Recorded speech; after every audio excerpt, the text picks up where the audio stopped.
It's Tuesday evening and it's 6 p.m.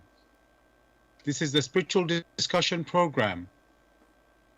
My name is Saad and with me is Gregory. Gregory, are you there? Hello. Welcome, Gregory. Yes, so I'm in Bromley in southeast London, and the weather today, it has rained today. It's been overcast and windy a little bit as well. And yeah, just getting colder. How's it? Where are you, Gregory? And how is the weather where you are? Well, here in Brussels is the same like you have in London. Okay, good.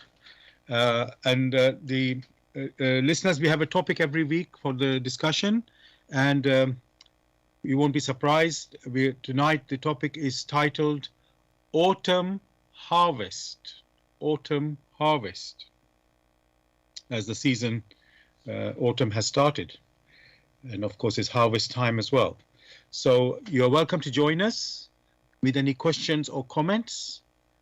The number to contact us on our UK number, it is 079 39 641 958. You can call, text, or use WhatsApp. And if you're outside of UK, it is 0044 7939 641 958. And I just want to remind you listeners, this spiritual discussion program, the aim of the show is to introduce you to the spiritual knowledge in the light of truth, the Grail Message by Abdushin.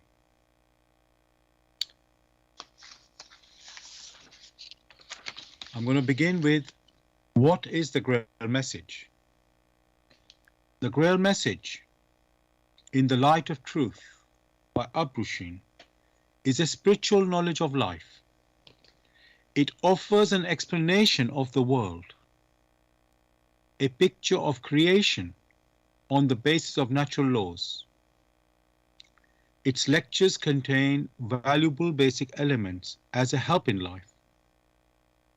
For through the knowledge mediated, the reader is again brought closer to life and led back to God. The Grail Message deals with important fundamental questions of life by explaining in a clear and logical way the automatic working of the laws of nature, the whole weaving of creation, allowing every process to be recognized and thereby the purpose of our whole life. It is directed at the individual and speaks to the innate experiences of the human being, their strengths and weaknesses. Thus, every reader has the opportunity to discover through the intuitive perception if what is stated is the truth.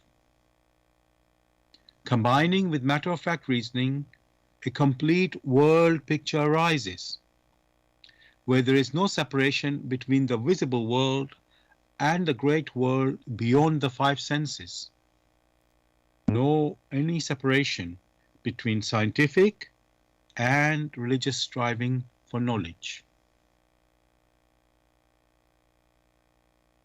I'd like to give you a couple of quotes from the author of the Grail Message, Abdushin.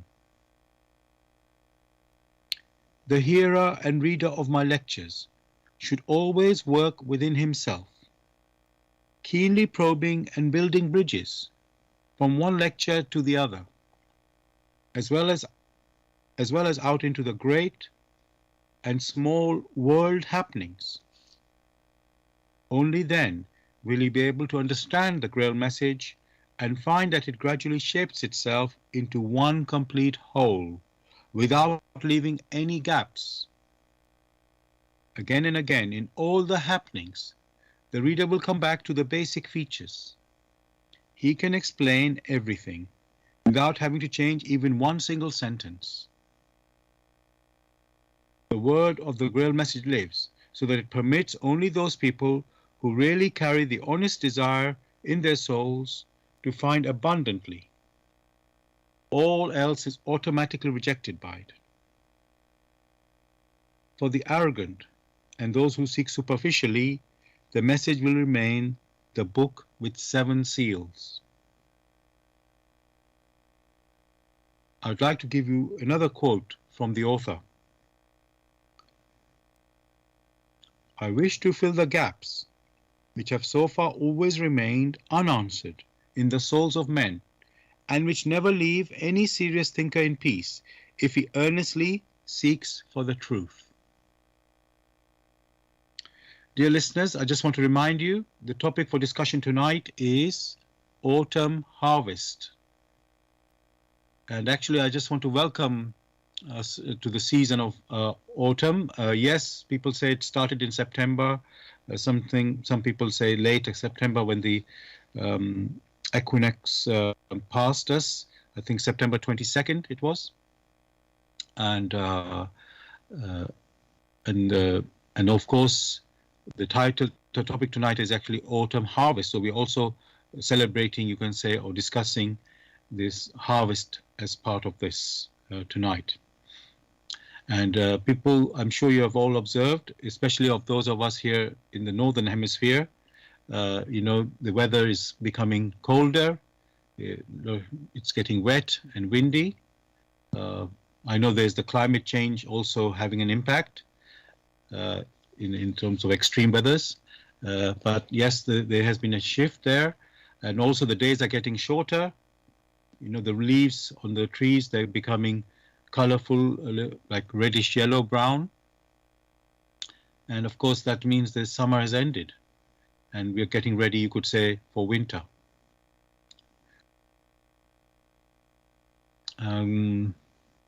So just to remind you, listeners, you can join in the discussion on our topic, which is autumn harvest. You can contact us on our UK number, which is 07939 641 958. You can call, text, or use WhatsApp.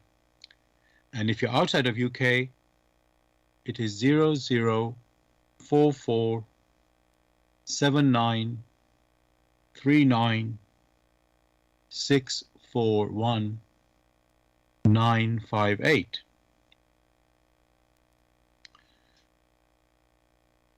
Gregory, I want to just, I think autumn, we sort of understand it quite well, and well, even harvest as well.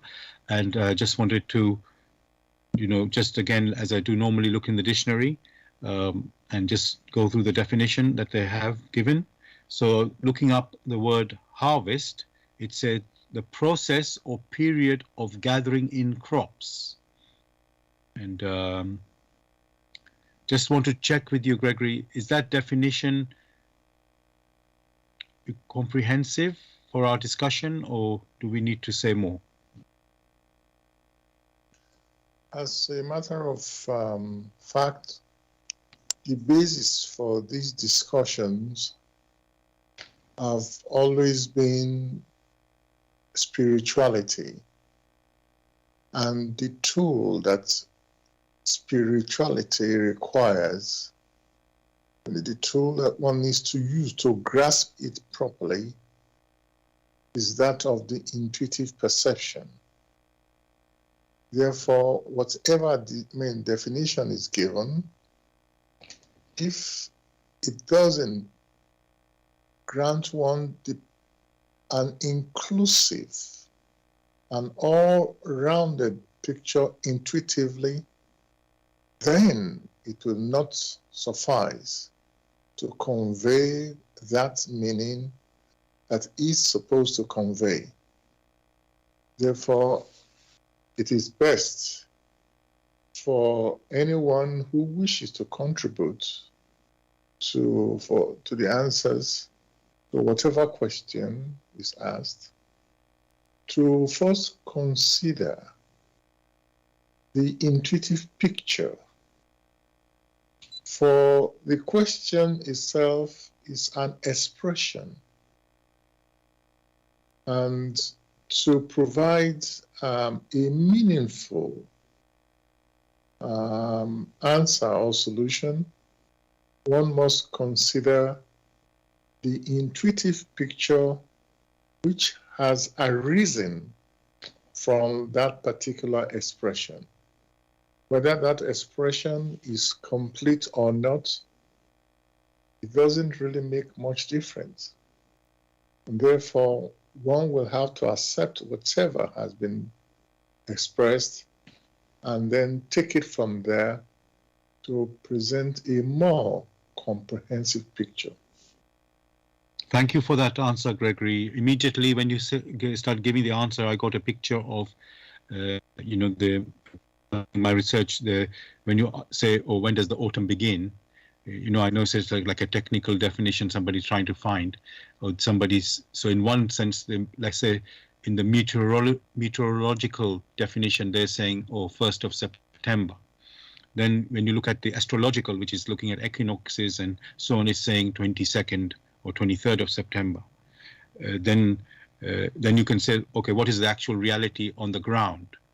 Because harvest is, if we talk about cropping, let's say nature bringing the harvest, or let's say, nature bringing its fruit, and then man, reaping that harvest, and actually you can say, yeah, let's say just taking down those crops. That is how we define as a human being. Well, that's in the hands of man when he decides to do that. And of course, his timing, he can't leave it too long because then the crops will get spoiled. So you can already see that this word can be defined in many ways, and we need to, we can't just use one aspect only. So yes, thank you for your answer there. And then, of course, we're talking about when we talk the autumn season, we're talking about part of, let's say, the activity of nature here, and in this particular case, the plants, bringing their fruits, and so it's like the picture is already. You can already see that you need to think quite a lot about it before you can, just say, oh, this is a date, or whatever very specific question you might have about something. So yes, you just need to appreciate it in this global way, if I can put it that way. So now talking about nature, Gregory, because it is through nature. I mean, man is involved in the harvesting, you can say. But it's the nature who brings about the fruits. And when I say fruit, of course, I mean all the things, vegetables, you name it. Fruits is a very general word in this regard. So let me just think of something here. Gregory, there is a celebration, like people call it Harvest Thanksgiving, that some people commemorate that. And I was thinking, yes, people give thanks to the Almighty, the Creator, for granting us this, beautiful harvest, you can say. But what about, we mentioned in the previous shows, nature beings. And without those nature beings, then we would never have this harvest. You can say the sun, the weather, the soil, whatever is within nature, it's all part of it. And then the nature beings are working with those elements, let's call it. And so what I'm going to ask you, Gregory, should we also thank these nature beings and when we do the harvest Thanksgiving?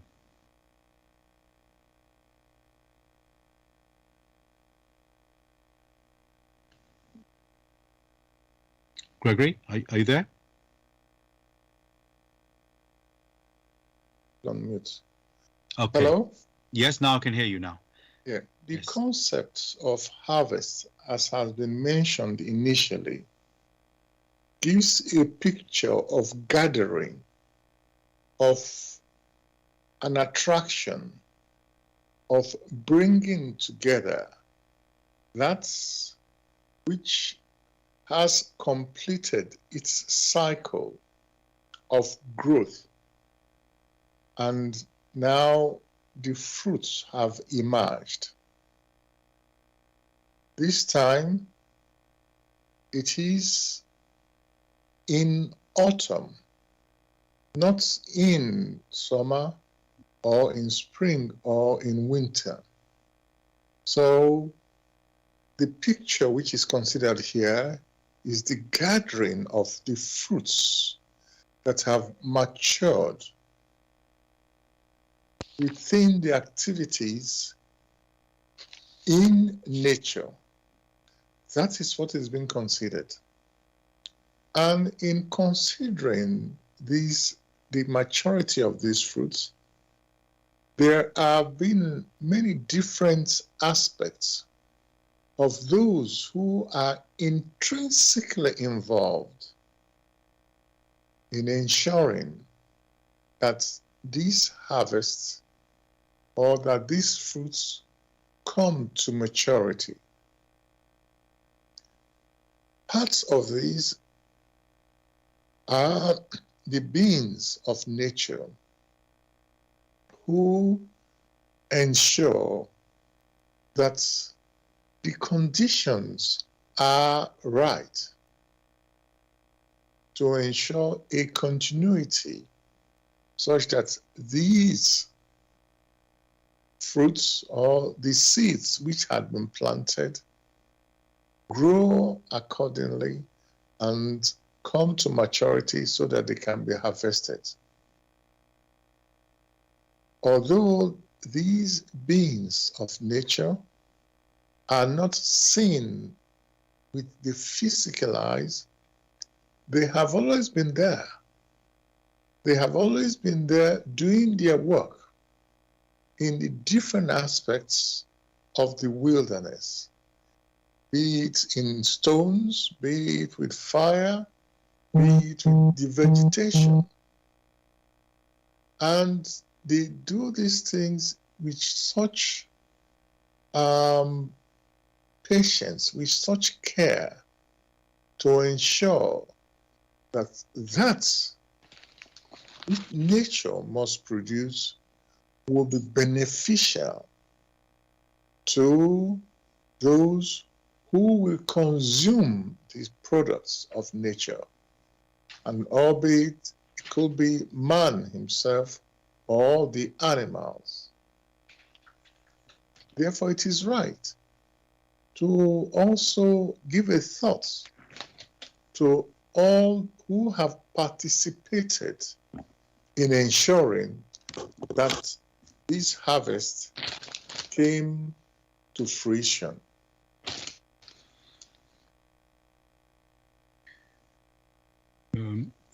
Gregory, could you just, the last sentence you just said, I just want to, I didn't quite catch that. Did you say that they must be acknowledged, that the nature beings? I didn't quite catch that last. It is, what one has stressed is that because these nature beings have been participants in ensuring that this harvest comes to fruition, it is right to acknowledge their participation and also give thanks to them for the work they have done in ensuring that this also has come into being. Not only even in the fruits, there is also harvest in the seas, where our harvest in the rivers. All these must be classified as harvest. Harvest in the sense of collating, bringing together that which is matured and is ready for consumption. Thank you for that. Now, Gregory, in the old civilizations, Roman, Greek, Hindu, or Indian, well, everywhere in the world, let me just say like that, shouldn't try and pick specific countries or peoples, because basically all around the world, in thousands of years ago, the people used to worship, they call them gods with a little g. If I give example like Zeus and my mind is escaping the other gods, but Olympus and so on. There were so many thousands, maybe hundreds of thousands of them in every different civilization. They had them. It doesn't, all over the world. And so I'm just trying to understand. Now we seem to have lost contact with that. Not contact, but we don't. Yeah, let's say we not. I won't say lost contact so much, but more we just don't. We are not involved in those activities anymore. At least not in a worldwide way. That's how it used to be before. So, what I want to ask on that, Gregory, those ancient peoples and that knowledge or even belief that they had, did they know? How can I say? They even worshipped these beings. We are calling them nature beings or gods, as some of them refer to them, with a small g. Does that mean, Gregory, that when those civilizations were so, I will say, connected with those beings, they how can I say, they could see, you could say you didn't see them physically, but somehow they did turn them into statues and they did worship those civilizations, those beings. So was that, how can I say, the development of the human beings at that time, so that they could appreciate them at that level, and then in today's time, we just consider them as only stories rather than some real as a real being? I'm just trying to wonder, is that a development of man, how we are today, in how it used to be in the past? Actually, the language which has been used so far in the designation of these, in quotes, myths, that particular language had been faulty and has been very wrong. Like when you mentioned that they were worshipped, and because many did not understand what they did, for those who had the connection, it wasn't that the people of those times, in quotes, worships. It was that in the activities of these nature beings, many who were simple in their perceptions were able to perceive their nearness, some within the language which was spoken at that time, the language of the winds, the language that one finds in nature. Therefore, for some who had fairly fine intuitions, through that, they could perceive with these senses the presence or the existence of these nature beings, because they realized that these nature beings, some of them were in charge of the rivers, of the oceans, of the fires. In their inner development, not outer development, in their inner spiritual development, the vibrations which they, the human personality, gave out resonated to some extent with the vibrations of these nature beings. Whenever you have such resonation between the human personality and that of the nature beings, one will call that more of an attraction of homogeneity.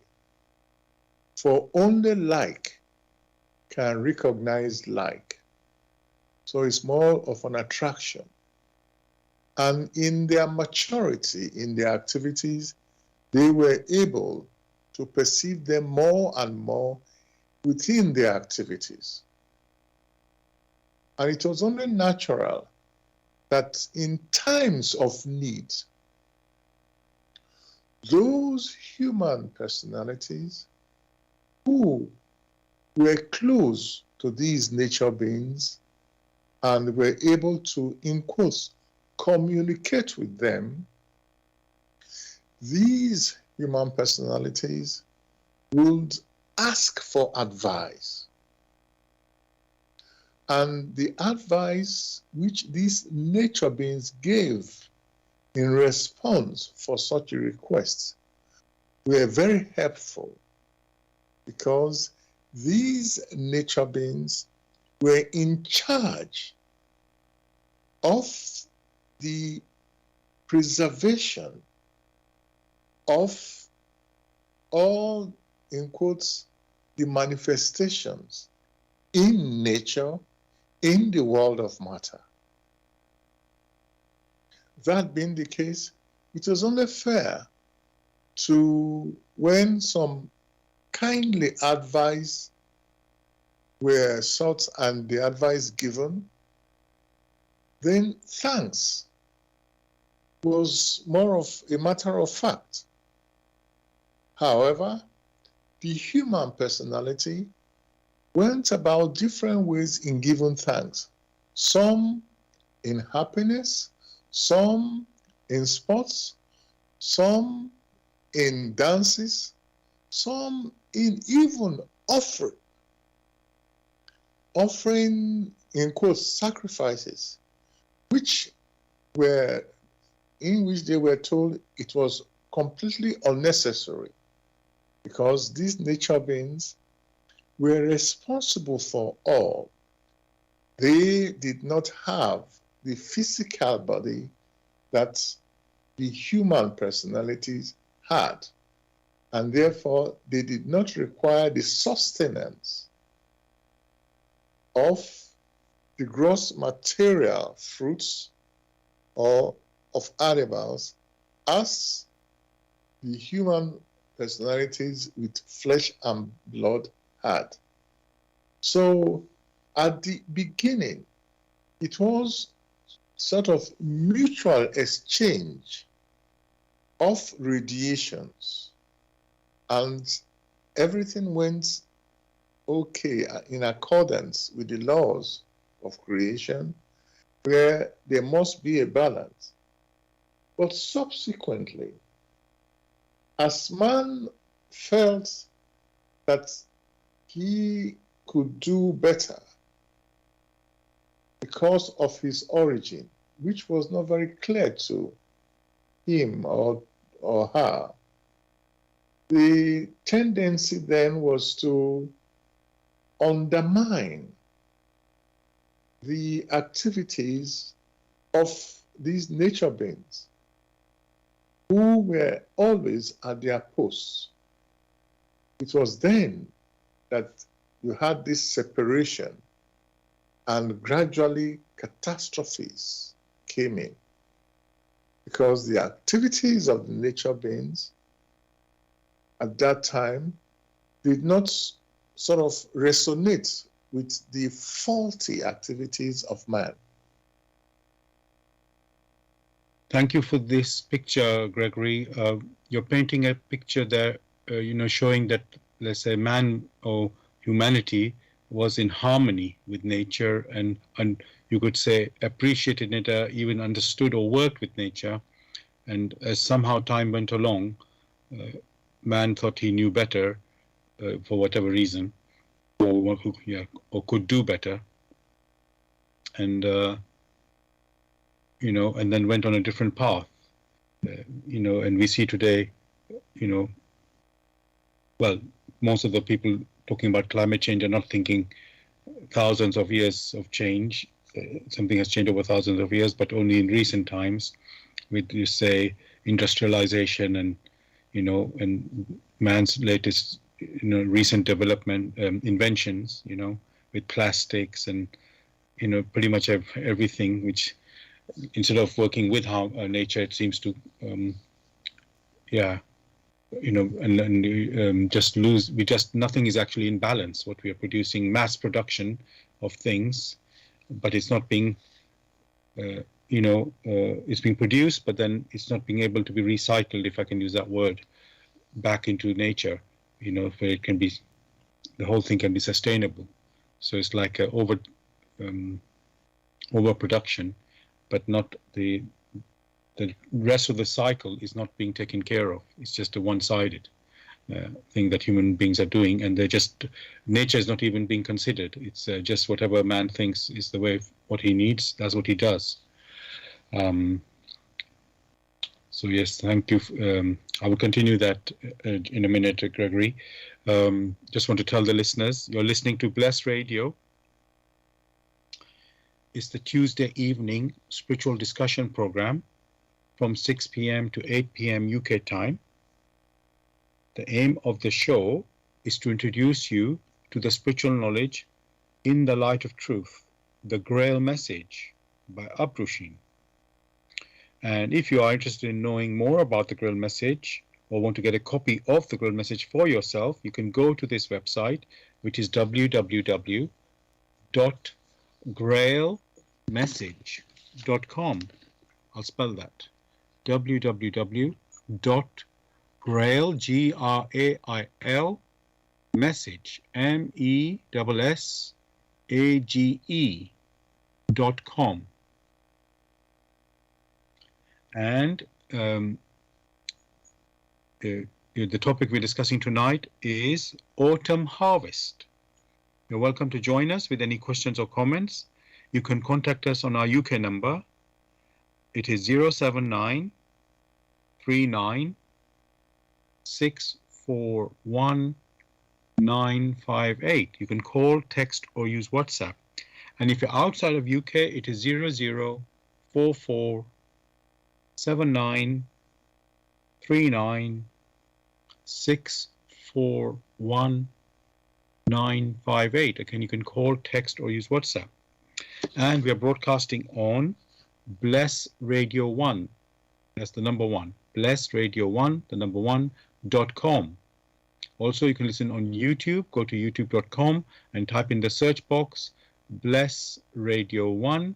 That's again the number 1, space live stream. That's to listen to the live show, and you can listen to the recording the next day. Again, you go to youtube.com and type in the search box Bless Radio 1, again the number 1, space Grail Message, and then space the topic of the show, which tonight is autumn harvest.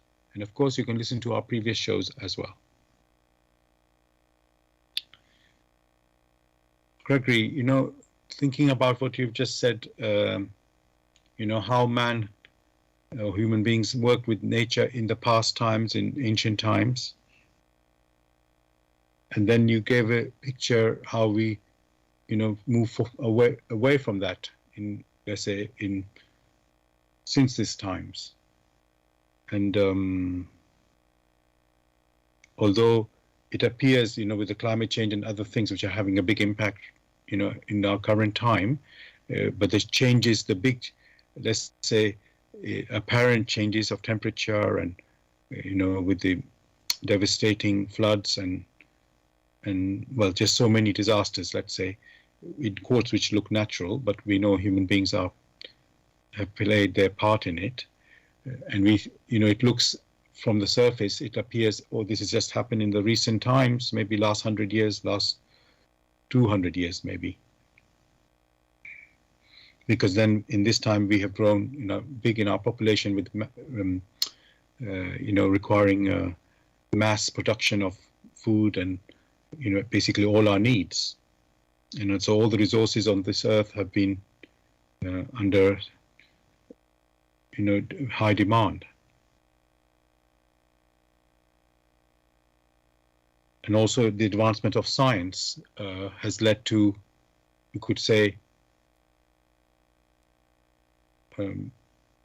well, basically almost a separation from nature, although science is supposed to follow nature or look at nature, but in some ways it looks like we have become separated from nature, at least from the nature beings. So my question on that, Gregory, is that how did that happen, Gregory, that man or human beings suddenly, things were running fine, and then at some point, what led to the change where man thought he can do better? I mean, what gave him that idea that if he already was cooperating with these nature beings, and things were fine, how could it happen that he would think of something that he could do better than that? Well, it's a question which every personality must put to themselves. The key thing is that the nature beings do not have a free will. They fulfill in accordance with the will of their creator, who also in the activities made nature available, and also the nature beings to also be a part in the fulfillment of these laws. However, the human personality have a free will to decide how they need to mature. That is, how they need to ensure that the innate talents which are imbued within them are cultivated such that they will come to maturity at a time of harvest. Therefore, what then happened was, in due course, when the human personality saw that with a bit more knowledge, they had an advantage over these nature beings, because they could go via different routes to achieve the same thing. Then many of them started using their own intellect, in quotes, in such a clever way, forgetting that initially it was these nature beings who helped them when the need arose. And when you ignore that which you yourself have been using over time, then the ability to use it properly diminishes. And before too long, that ability, in quotes, cease to exist. And once that ability or that connection is severed, it's like one may compare such as someone who initially was healthy through the harmonious exchange between that personality and his or her environment. And subsequently, when that severance takes place, the human personality is then injured. It is not easy overnight to return to health. By health now, not only the physical health, but also the spiritual health, which is based on the give and take, or the exchange of radiation. So having severed that connection or grossly weaken the connection intuitively because of lack of use, and simultaneously using the intellect as a basis, only considering what is here on earth as the ultimate. That connection, one kept stressing, became thinner and thinner and was not effective enough. Therein lied the problem. If, however, that connection were used continuously, then step by step, they would have risen to higher concept, more refinement, and more channels would have been opened to them. Thank you for that, Gregory. You mentioned about the intellect there, and you think, let's say if you say intellect is also intelligence, and then you think, oh, if you use your intellect or your intelligence, that's a good thing. But somehow here,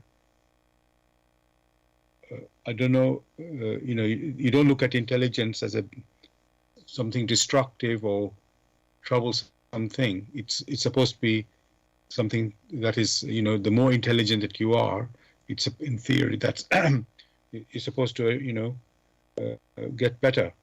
So I just want to understand: is there something that we don't know about intellect that can cause, has a negative side to it, or a destructive side to it, that we are not appreciating? And because when you think of the word intellect, it doesn't sound negative in any way. It just, it's just, like I said, it's like using your intelligence. So is there some issue there that we are not aware of, that it has some negative impact? One would not say negative impact. The key thing here is to look at the whole process. At the initial stages, there was an exchange, a give and take, a trust built between the human personalities who were developing their talents, and also the beings of nature who, in the initial instance, and continue to do so, made what is referred to as nature, made it available through their radiations, through their activities. At the initial stages, there was this constant, like question and answers. In that scenario, everything went on well. But as soon as one then relies only on one side and then abandons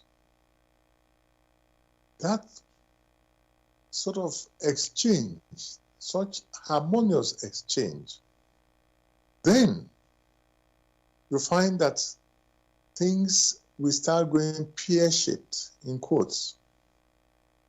For instance, nowadays you hear of all sorts, in quotes, artificial intelligence, this intelligence, that intelligence.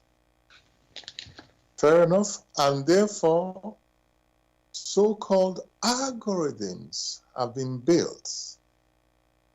And these algorithms, they are able to help to automate activities. That is fine. However, these so-called algorithms or artificial intelligence, they are not sufficient to represent the activities in nature. They may be helpful, but they are not sufficient. Therefore, if you take a very simple instance, in the case of medicine, when there is some injury, to some people in the medical sector, many will have to go through a long process of recovery in which many different chemical compounds are injected to the system. For that is the way the intellect understands it. However, there are some who are more intuitive, who, in the initial instance, could see before these injuries precipitate. They can see how these forms come about and already forewarn such that the human personality will not have to injure his or her physical body. Is it not said prevention is better than cure? If it goes ahead and there's some injury, these same nature beings who are responsible for, or to some extent, the physical cloak, who first helped in the development of the physical cloak, they are the master builders. And for some who approach them, they are able to give the sort of concussion, the sort of herbal concussion, the sort of radiation that they're able to mediate to help in the reconstruction of the physical cloak. Therefore, relying only on the so-called algorithms, if one may refer to them that way, or the human intellect, which human intellect cannot consider something higher than itself, but relies only on what is able to perceive in accordance with its nature, it therefore misses out on other helps that would have accrued to it had it maintained those other connections. Therefore, it becomes very clear that the human intellect is not sufficient to provide for what the human personality needs in its activities here on Earth. Thank you again, Gregory, for your answer. What is clear is that the world is not built on intellect alone. We have to appreciate all the aspects, in the working of nature, in our human activity, interacting with nature, and one man doesn't live by himself alone. You need everything working together. We didn't just appear by accident or by ourselves. So we need to appreciate the environment and the world that we live in. And there were things that were there before we came, and so we didn't build this world ourselves. So once we recognize all these various aspects as part of the activity, in this world that we live, then then we don't have to say, oh yes, we just focus with our intellect alone. We actually, there's other aspects that need to be considered. So thank you for that. Now, Gregory, another thing you mentioned earlier, that the human beings have free will, while the nature beings do not. And so the nature beings basically always align with the laws of nature, while the human beings can choose to align or they can choose not to align with these laws of nature. And again, it's like a big question. How come that is the human beings have this free will? Because it seems, I mean, and yeah, it seems,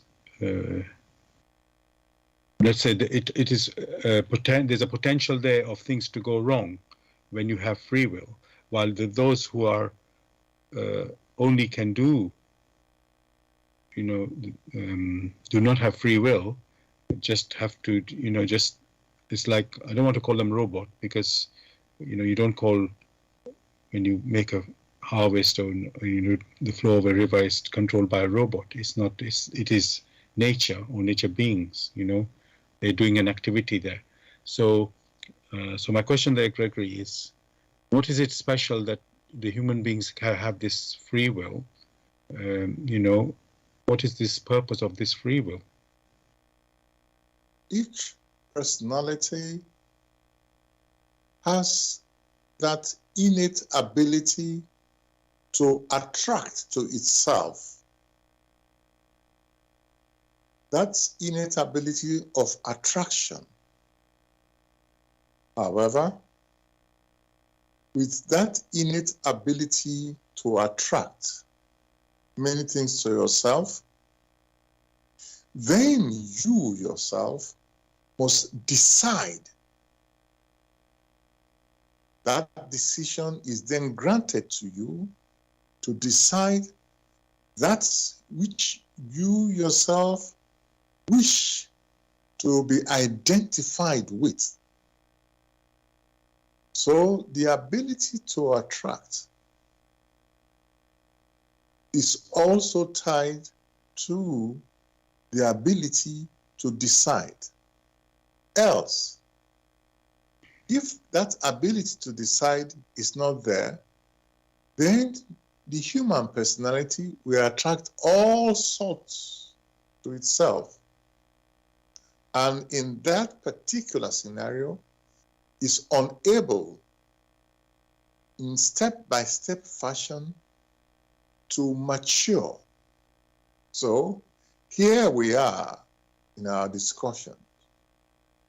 You need to ask questions, and therefore you need to decide which questions you yourself need to ask. That is based on your free will. Here I am striving to provide an intuitive picture to the questions which you ask, and hopefully that those intuitive pictures and concepts will harmonize with the questions which you asked. I am free to choose whatever type of expressions to satisfy that. Therein lies the free will. So also, there are people who, in these discussions, have put out other things and decided to listen.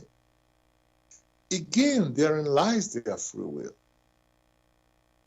Therefore, one must admit that the human personality has a free will on how he or she needs to proceed in order to mature. For in what we attract to ourselves, we need to decide which the road we need to follow.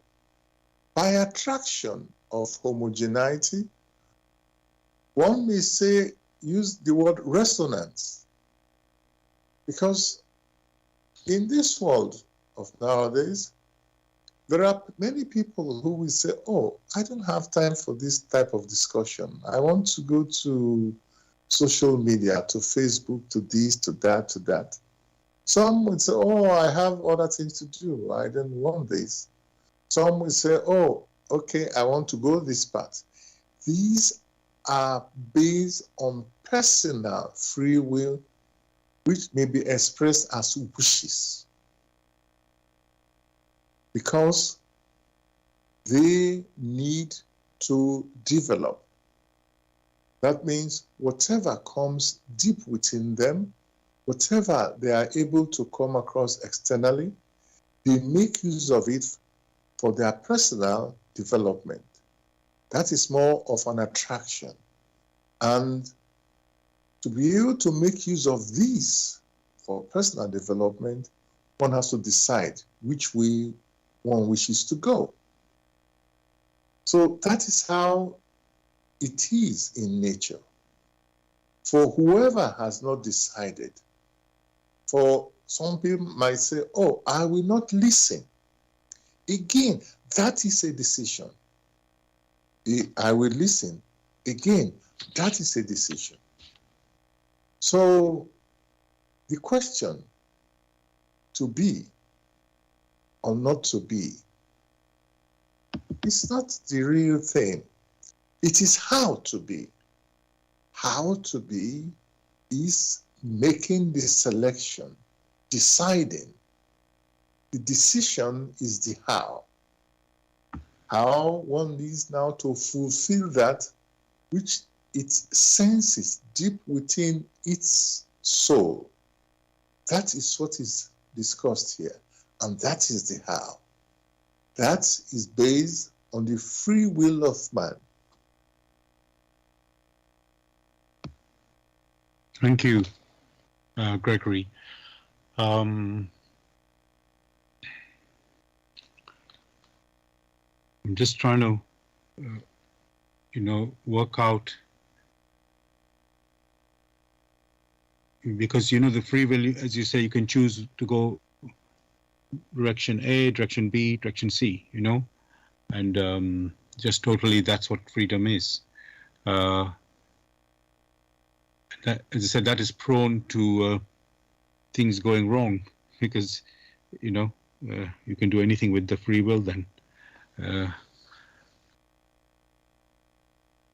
But somehow, I think there's go on, Gregory, you want to come back?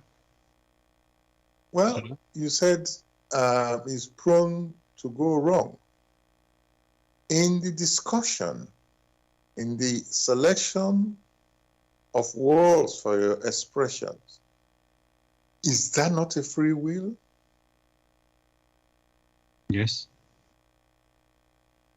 Therefore, is it not beneficial that you have that ability to decide how you yourself need to express yourself? That is what generates the uniqueness of the human personality. How the personality expresses itself based on the impressions that have assailed it. Each human personality is unique. No two human personalities are the same. Yes. Thank you for that. You're reminding me, Gregory, of the arts, where in music and in painting, each person has their own creative ability. Some are masters, some are not as let's say novices, and each one will if you are at school, let's say you're told to go out there and paint something. Each person, let's say in the class, comes back, 30 pupils, and obviously they will draw and paint something different, and it will be according to what they, how they wish it to be or what they see. And so, yes, I do appreciate this freedom of, choosing what you want to do. It doesn't have to be destructive or negative, as I was implying, that you're prone to make errors and go wrong. You can actually, because it's being creative, you can do something beautiful. Yes, you can also do something ugly as well. But in the end, I know is the attractive things is going to be something that you feel is beautiful. So in that sense, I can see there's a big advantage of having free will than compared to not having free will. And just doing. I don't want to use this word robotic, but just doing like a set way. And this one is you within this set way or set number of set ways. You have the freedom to choose which one you want to follow. So it's like your own choice. So yes, and I can see and every person is going to create their own design. So yes, it's and then we can all come together. Is sounding all lovey-dovey, you can say. We can all come up with our own designs and harmonize accordingly. So yes, it's making. I can see that. So But what is pointing to? again, Yeah, yeah, go ahead. again, one can already see that the selections of design of choices are not arbitrary. For look at the human form. It is not arbitrary. One will sense there is a form of modeling. There are laws which have made it in such a way that the human form is the way it is. Else, in place of the head, there could have been a hand. In place of the leg, there would have been a head there. But that is not the case. Therefore, the only meaningful, intuitive conclusion one may draw is that nature itself presents to us to lead us from cognition. For it is nature that presents the initial forms for cognition.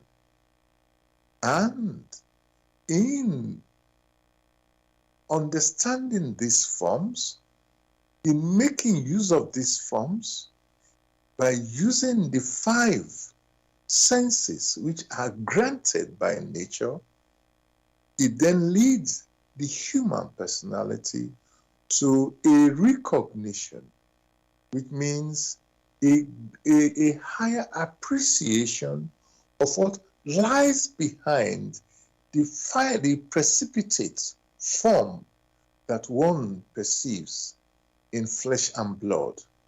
That means one perceives, first looks at the human form and intuitively tries to grasp what lies behind it, the motive behind it. Why does man has this form? Why has he not got the form of a tree which is stagnant, which is stationary in one place? Why has he not got the form of the wind or the form of water? Nature provides so many forms for cognition. These are cognitive forms.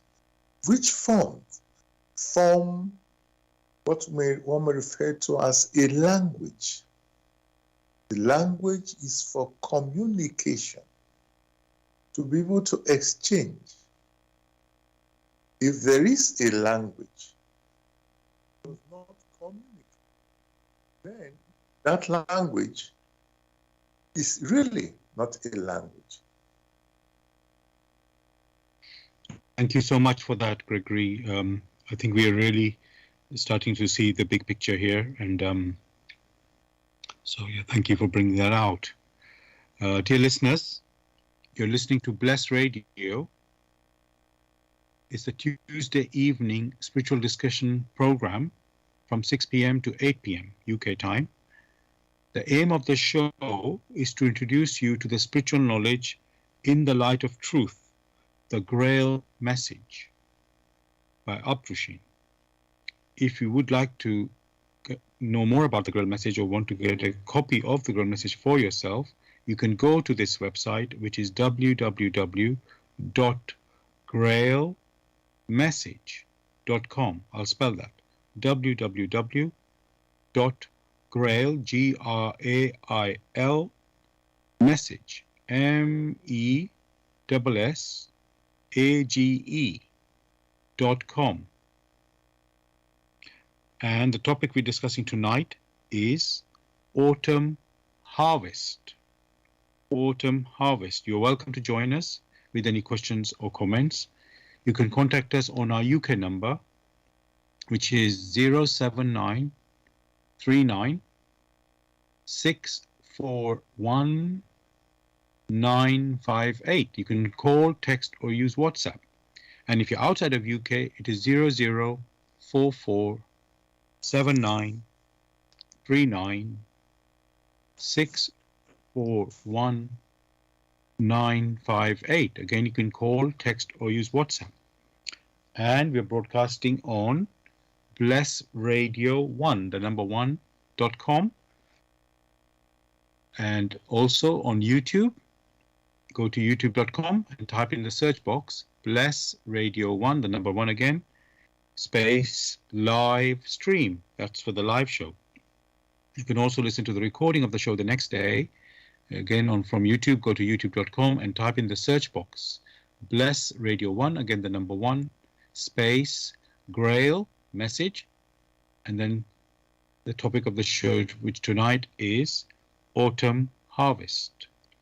And of course, you can listen to our previous shows as well.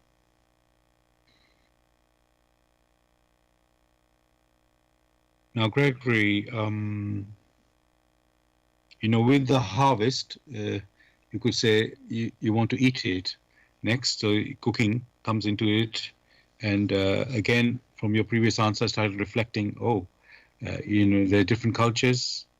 It doesn't matter about even the cultures. Even within one culture, the different chefs will, one will make a recipe, a different one from another for the same ingredients, And even if two people are cooking the same, let's say, dinner, they will still cook it in a different way somehow. So it's like there's so much variety, the spice of life, as we say. Now,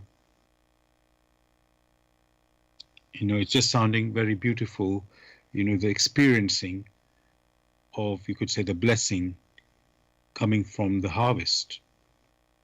Now, I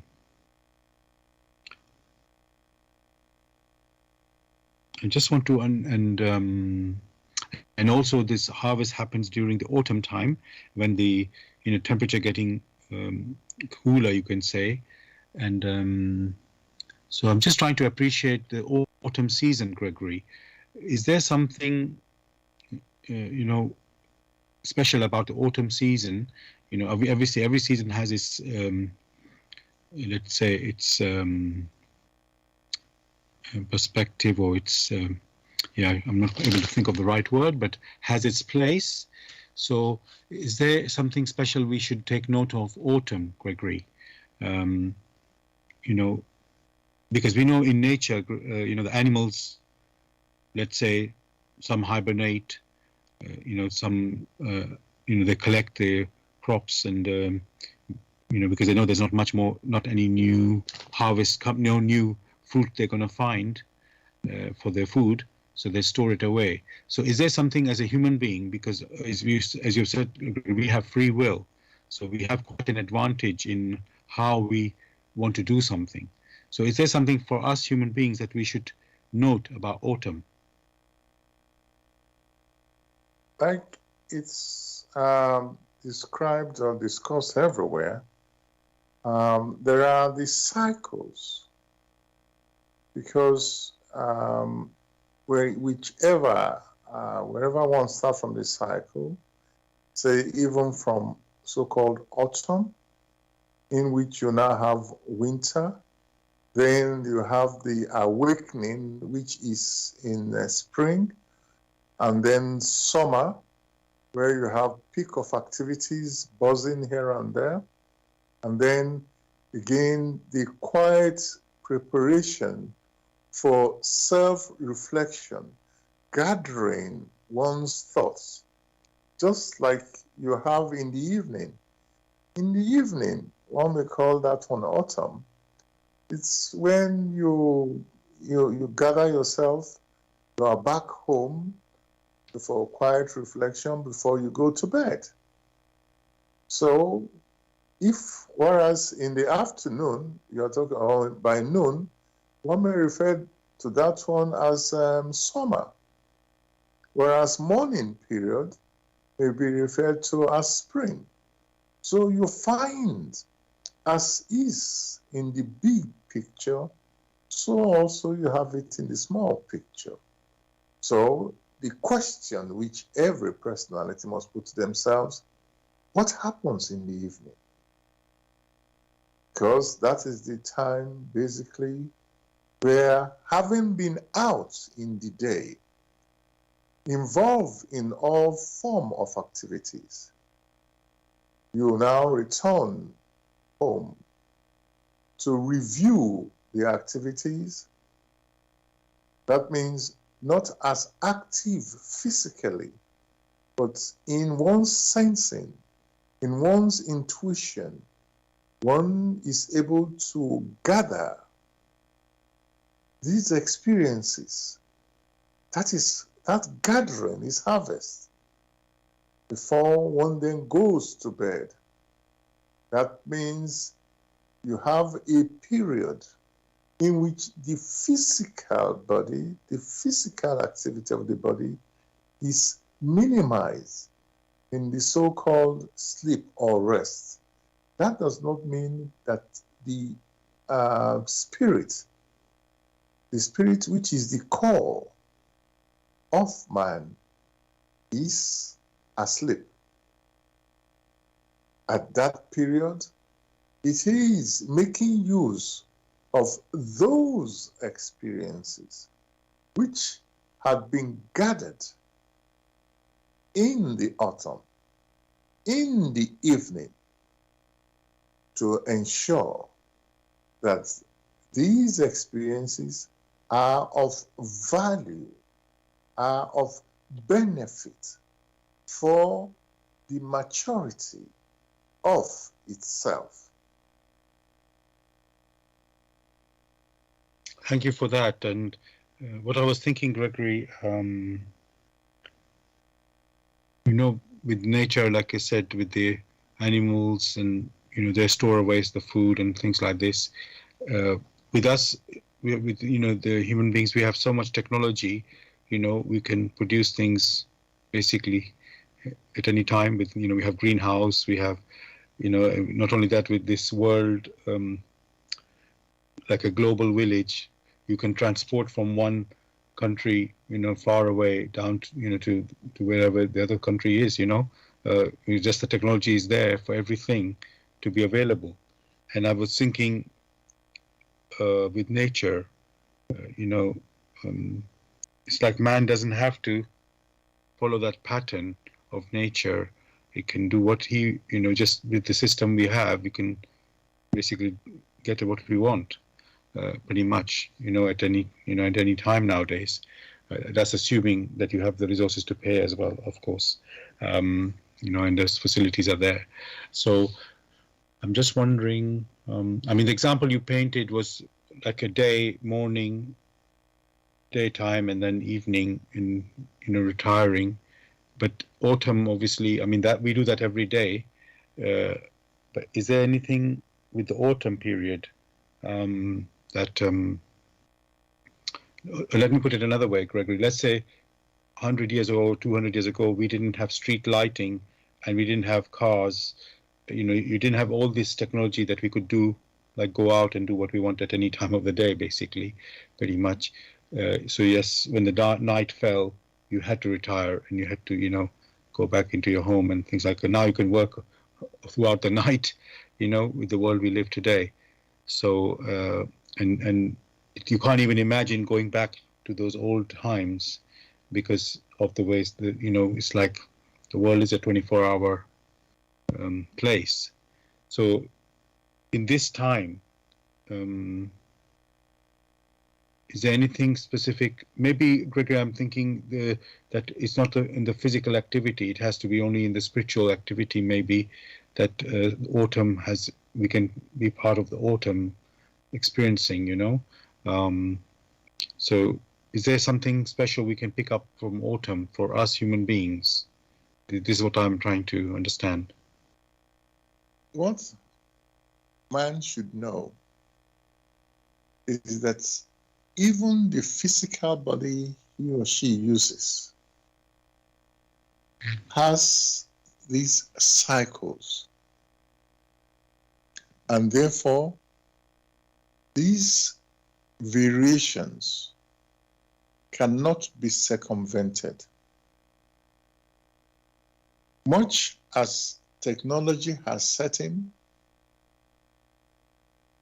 man has not been able to invent a summer, invent a winter, invent an autumn or a spring. The human body,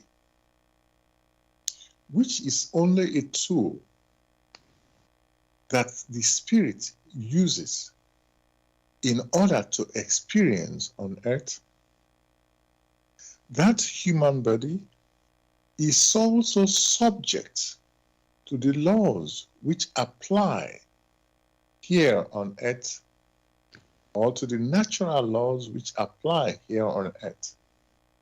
So technology does not annul that. Of course, it may try.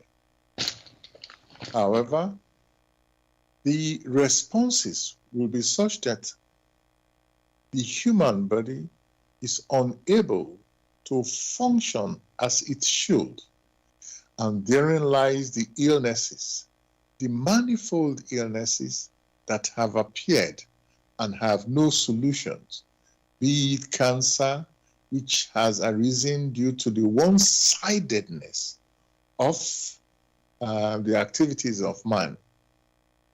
If anything, whether it be the evening of a day or the autumn of a year, it remains the same. That the human body or the human spirit requires time to collate, to bring together the experiences within a part of the cycle, to reflect on it before the physical body is given the opportunity to regenerate itself. Sleep is not just something that is there. It gives the opportunity for body regeneration to balance a few things out. Maybe with future technology, they may even want to abandon sleep completely so that they can destroy the cycles, these features that help in the build-up of the human physical body. We don't know. All these are based on the free will of man. The basic lesson which one may pick up is complementary to the lessons of winter, of spring, and of summer. One cannot toss one away and say, oh, it's not important. Just as many may say, oh, we have technology, I don't need to sleep. They may try it, but the responses, they will have to bear the consequences of such that they themselves have decided upon. Thank you, Gregory, for this answer. What I'm realizing, Gregory, I think it's appropriate now to look at those laws laws of nature that we mention in every show, and just to highlight them, what actually they are, and because we're talking about the seasons, we're talking about the cycle, and I think it would be appropriate now to go through these natural laws, and then we can relate to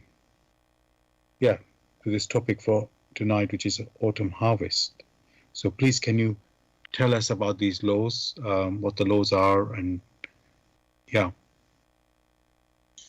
It's quite remarkable to first strive to understand the basis when it is mentioned that there are laws. There is one basic law, and that basic law is motion.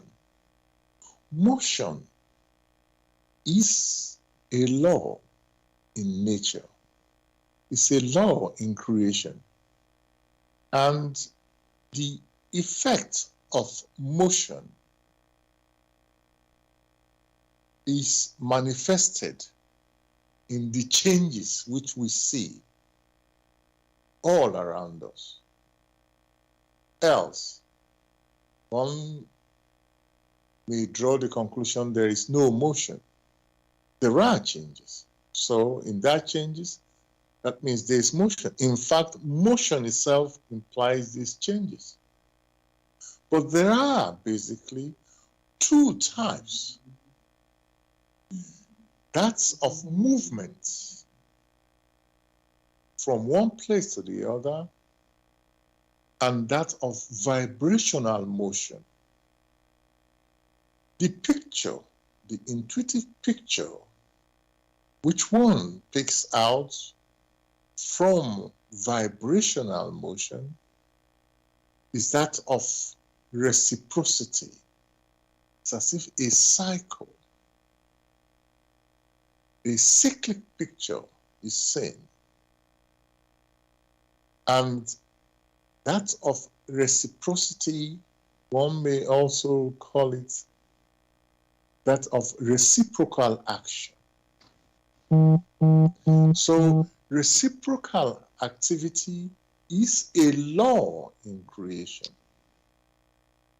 It is this reciprocal activity that gives rise to the day, to the night, to all motions, all the cyclic activities, of which the so-called seasons in the physical sense and also in the non-physical sense. That activity of giving, of taking. So when the expression is used, the law of reciprocal activity, one may have a fairly rounded picture. And that is a law, one of the basic laws of nature, of creation. One may also proceed further, that when this motion, which motion is what we are still referring to, is discussed, like has been mentioned in this autumn harvest, one can see a picture of harvesting or of gathering, or to put it bluntly, of attraction.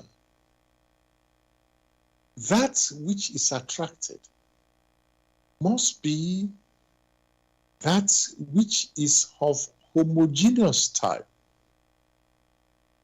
So, of homogeneous type, of something which is sameness. And that is what many refer to as resonance.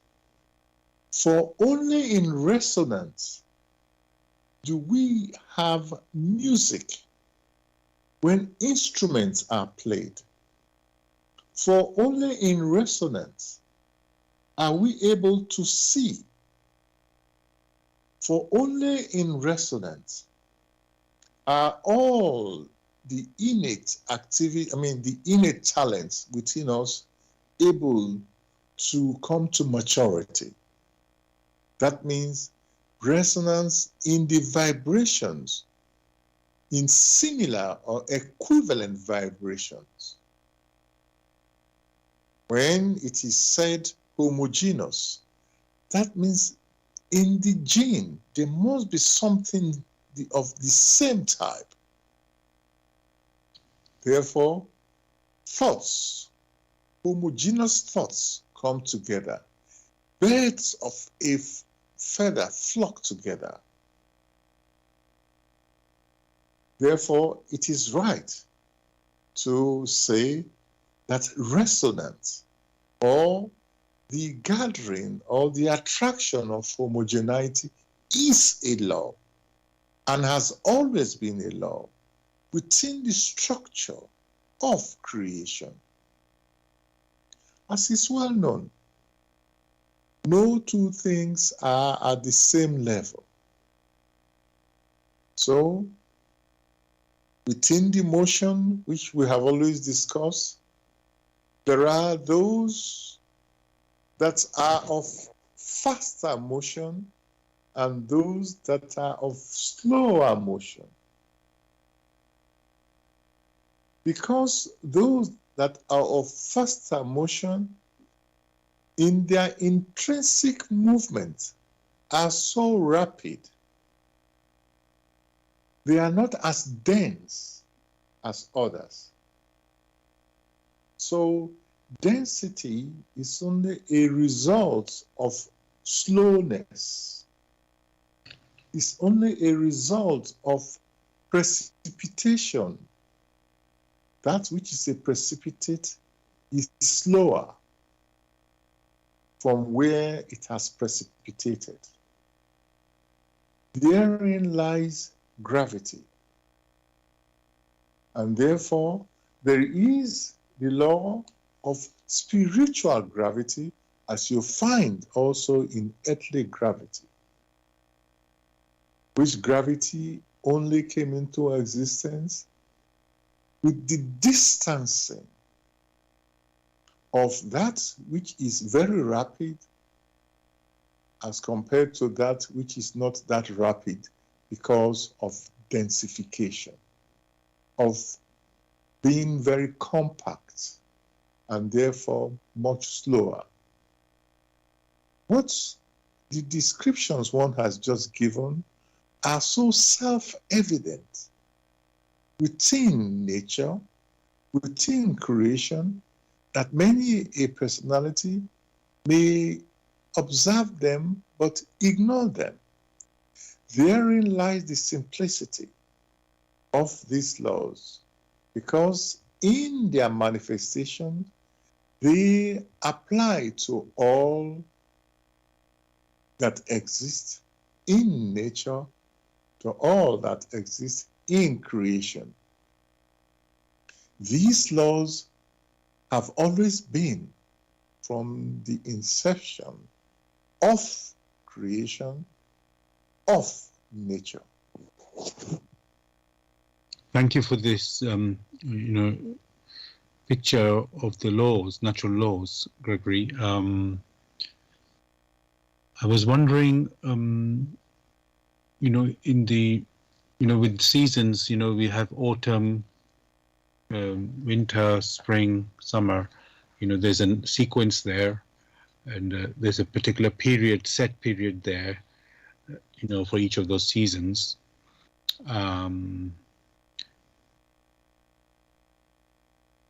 And then when we talk about,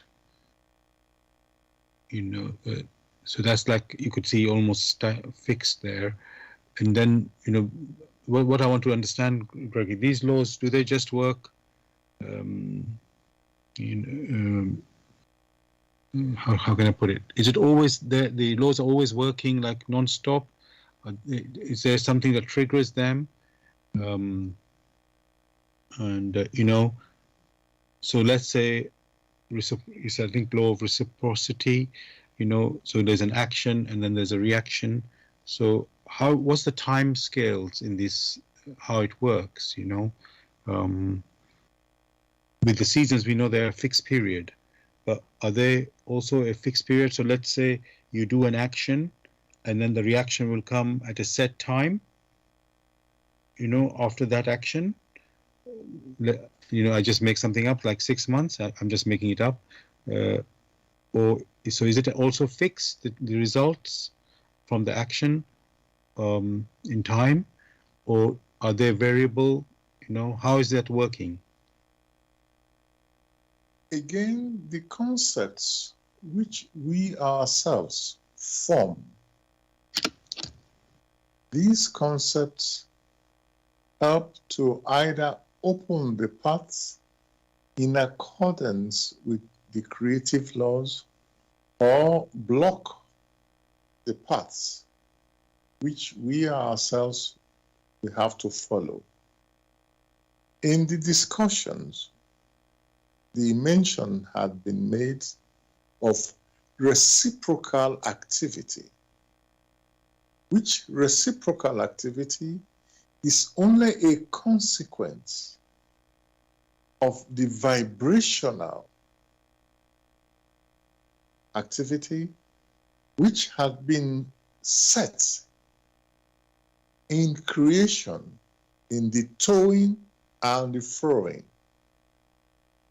The picture then one sees is there are finer vibrations and there are not so fine vibrations. So there's a whole range. And therefore, when one sets into motion or when one influences the power that stream into creation, into nature, through a decision one has made, it's as if one has initiated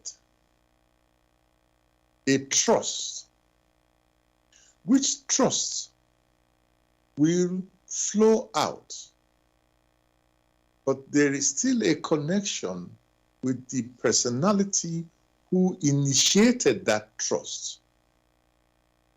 And as that trust goes out, is able to, in accordance with homogeneity, attract those that resonate with it and return back before too long to the origin.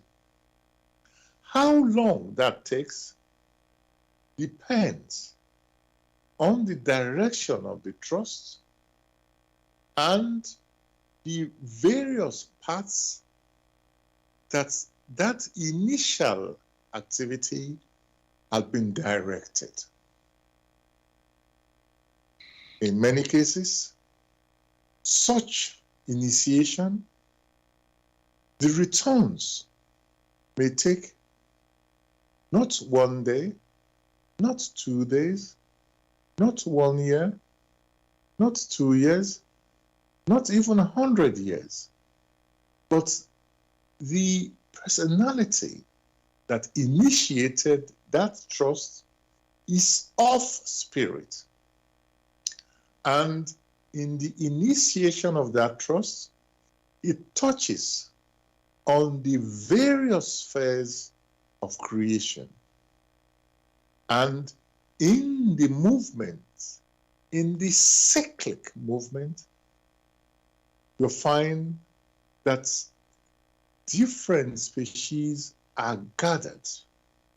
And then comes when these are matured enough, they do return to the originator, harvest time, to taste of that which he himself or herself has placed through his abilities so that he will taste of them, whether they be of benefit or not of benefit.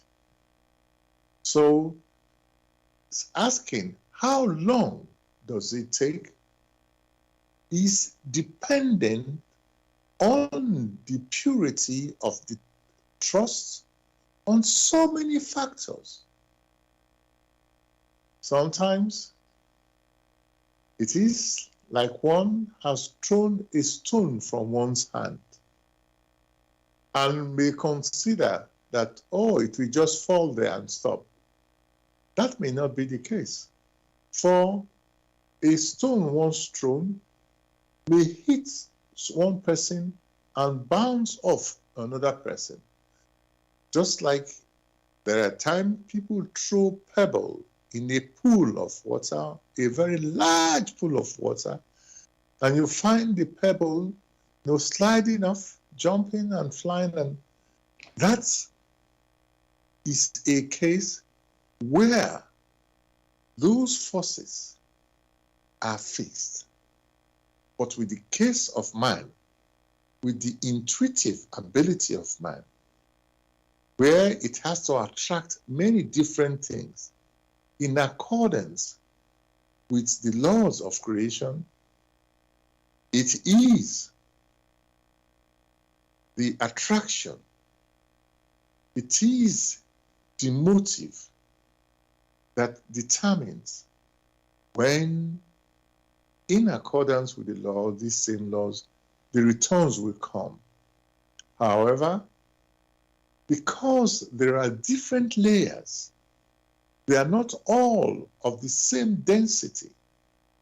Those ones which are denser, they do return much quickly. They have a short span of life. Those ones which are not so dense, they have a longer span of life depending on how they have been moving. Most of the discussions or most of the things which one is referring to here can be better or best explained in the work, in the light of truth, the Grail Message. For the work itself gives us the two basic intuition. First, the light, which light provides the structure, provides the structural form, and on the other hand, the truth, which truth itself forms the laws of creation. And therefore, the light and the truth is all that there is, behind which power, which streams from on high, exists. Thank you for the explanation there, Gregory. You mentioned the work in the light of truth, the Grail Message, as a point of reference to get a deeper understanding. So for listeners, I just want to remind you that if you are interested in knowing about the Grail Message or want to get a copy of the Grail Message for yourself, to examine for yourself, I would suggest you go to this website, which is www.grailmessage.com. I'll spell that, www.grail, message.com. And you're listening to Bless Radio. It's the Tuesday evening spiritual discussion program from 6 p.m. to 8 p.m. UK time. And the aim is of the program to introduce you to the spiritual knowledge in the light of truth, the Grail Message by Aprushi. And the topic of discussion tonight is autumn harvest. Autumn harvest. You are welcome to join us with any questions or comments. The number to contact us on our UK number, it is 079 39 641 958. You can call, text, or use WhatsApp. And if you're outside of UK, it is 00447939641958. Again, you can call, text, or use WhatsApp. And we're broadcasting on blessradio1, the number one.com. Blessradio1, the number one.com. Also on YouTube, go to youtube.com and type in the search box Bless Radio 1, again the number one, space live stream.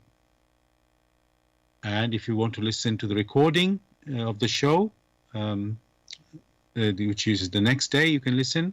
You go again to youtube.com and type in the search box Bless Radio 1, again the number one, space Grail Message, and then the topic, which is tonight, autumn harvest. Gregory, we just talked about the time for, because we have the seasons like we mentioned, and harvest is the time where you reap what you sow, or in terms of the seeds, or that we have talking about fruits and vegetables and that sort of fruit that we have planted. Let's say it's in spring, or just in the spring period, and then the harvest comes in the autumn period. And then we talked about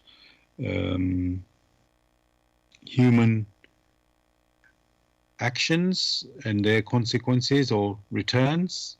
As Jesus said it in his words, "What you sow, ye shall reap," or you shall reap. And in that, there is no mention of time scale. Not like the season that something happens in spring and then it comes out in the autumn. However, obviously these things are connected, and you described in your previous answer. Yeah, the time scale is dependent on many factors. Now, I want to go further there, Gregory. So, we were talking, let's say, maybe one activity on the earth, you make a decision or you take an action, and then you get the consequence of that action brought, whenever it comes. But then, Gregory, we are told about, for example, you could say harvest time for humanity, which is, people call it judgment time, judgment day, many ways of expressing it. And obviously, when you think of that, you're thinking of first, is that human harvest time, let's call it the judgment time, another way, is that based on our actions of this life, that we are living, just that one life, or is there something more to it? The question, when the expression harvest is looked at, so there is harvest in spring, there is harvest in summer, there is harvest in autumn. In this particular case, one is discussing harvest in autumn. If one dissociates itself from the point and looks at the whole, the concept of time becomes very clear. That concept of the pause, and then it repeats itself. That cyclic character. And in the cyclic character, one can apply it to the day, and one may then ask, the day, there is the morning, there is the noon, there is the evening, and there is the night. Of course, people have sown seeds at different times. And therefore, the returns will come at different times. It doesn't mean that the returns will come at the same time, because these seeds, depending on the inner constituents of the seeds, they will mature at different times. One should not expect the time to reap what one has planted for the maize to be the same as the period to reap, say, a plant like these massive trees, which takes almost 100, sometimes 1,000 years, 8 years to mature. So different plants or different seeds produce different harvests because they are different, because they have different structures. Therefore, the seeds that man has sown, the returns will come at different times. And man himself, that is, man who himself is a fruit or has started as a seed in creation, needs to come to maturity, bear fruits. To bear fruits only means to allow those talents which have been woven deep within its core to come to fruition, such that it is able to be first of benefit to himself and to his or her environment. For in the environment are also nature beings. In the environment are also fellow human personalities who started as germs or as seeds.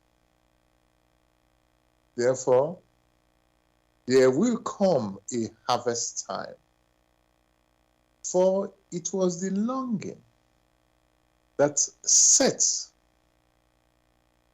the human seed out to experience, to gather experiences in order to mature and have the human form as you and I now know it. The human form, the model of the human form, such that it will now return back to its origin, such that it's able to participate in the dissemination of happiness, in sowing happiness for the benefit of itself and the environment, and therefore reaping happiness, having minimized whilst away from its origin, where the motion was so fast, and having come to this cooler region, because they are cooler region, they are denser, and in order to experience gradually and become strong and able to return to the faster region where happiness, sowing of happiness, dissemination of happiness is only what is known. It needs to have matured enough. It needs to have gathered enough experiences to be able consciously, self-consciously, to remain there. If that is not the case for the period granted through the laws of creation for the human personality to have attained that maturity required back home.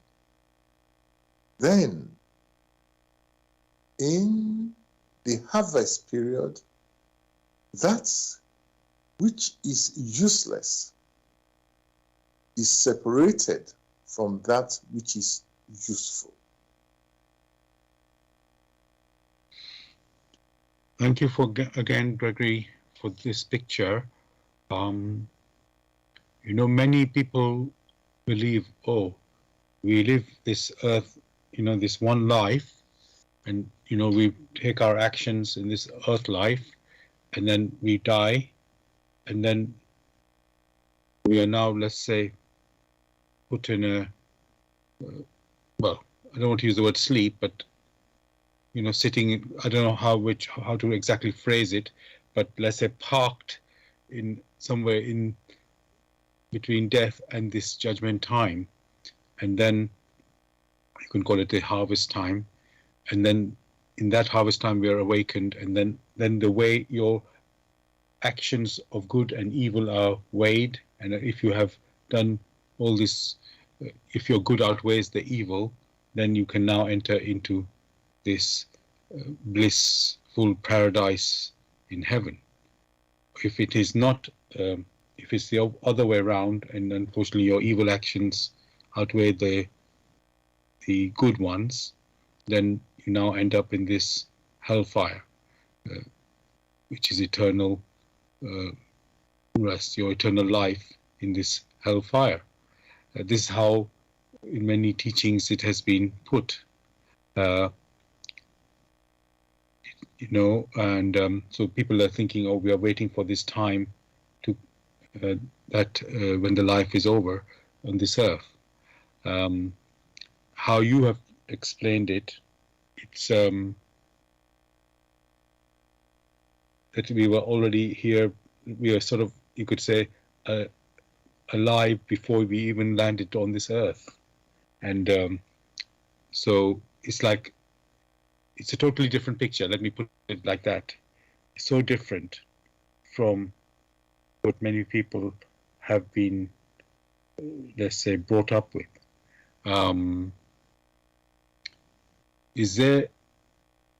Are these two, let's say, pictures that I've just painted now, is there any connection there to relate with, or it's just like one is completely false, and it's just not, there's no truth in it at all? As at the beginning of our discussion,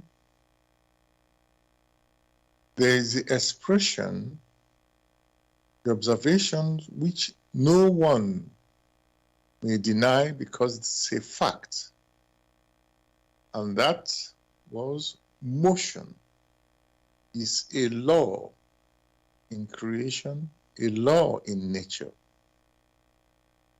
Therefore, to give an impression that one, after the demise of the physical body, is packed somewhere, that already tells of a distortion or a misunderstanding of what motion is all about. Therefore, such views cannot be right. How they now view that only the physical body they are able to perceive with the five senses, which have been granted to them, that only that exists, is only based on the intellectual interpretation of what they themselves have observed. Like had been discussed in the past, the physical body, before the advent of the physical body of man, there were the animals. Before the advent of the animals, there were the plants. Before the advent of the plants, there were the elements. Before the advent of the elements, there was energy. Before that, the advent of energy as we know it within nature, there was creation. Before that, one can go back and say that the natural radiation from a source, which source the intellect is completely oblivious of, the source of which the spirit itself cannot even contemplate, had always been there. That the structures which had been put in place that granted the human personality to experience have always been there. Therefore, it is the problem of the human intellect, which only discusses that which is able to perceive, above which becomes unconscious because of its limitation. Therefore, those concepts painted with that notion have been utterly distorted, or those concepts didn't come from on high. For that which comes from on high, which comes from the divine or from the higher realms, are consistent and are self-consistent. And it is based on these consistencies of these laws of creation, of substantiality, of light, of truth, that made creation exist. Thank you for that, Gregory. We've come to the end of the show tonight, listeners, and just want to thank you for joining us. Hope you enjoyed the discussion. Gregory, I'd like to ask you, is there anything you'd like to say to the listeners to say goodbye? Just wishing each one a beautiful week in spite of the season. Thank you.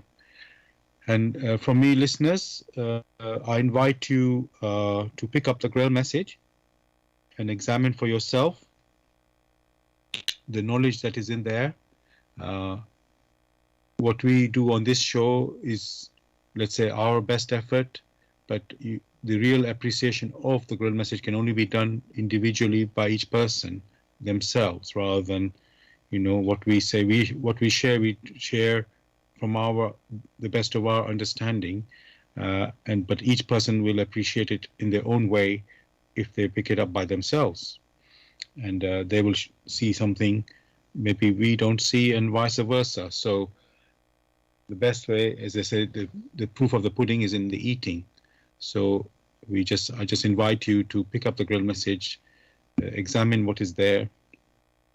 And if it's for you, obviously you can continue, and if it's not for you, you can leave. There's no you must read or you must not. It has to be according to how you are and what you like, or what you are seeking. So and I just want to remind you, if you do want to get more information on the Grail Message or pick up the Grail Message for yourself, get a copy of the Grail Message for yourself, you can go to this website, which is www.grailmessage.com. I'll spell that, www.grail, Grail, message, message.com. And we'll be back again, as usual, next Tuesday, 6 p.m. to 8 p.m. UK time with another topic. So I wish you a great week. God bless. Take care, everyone. All the best.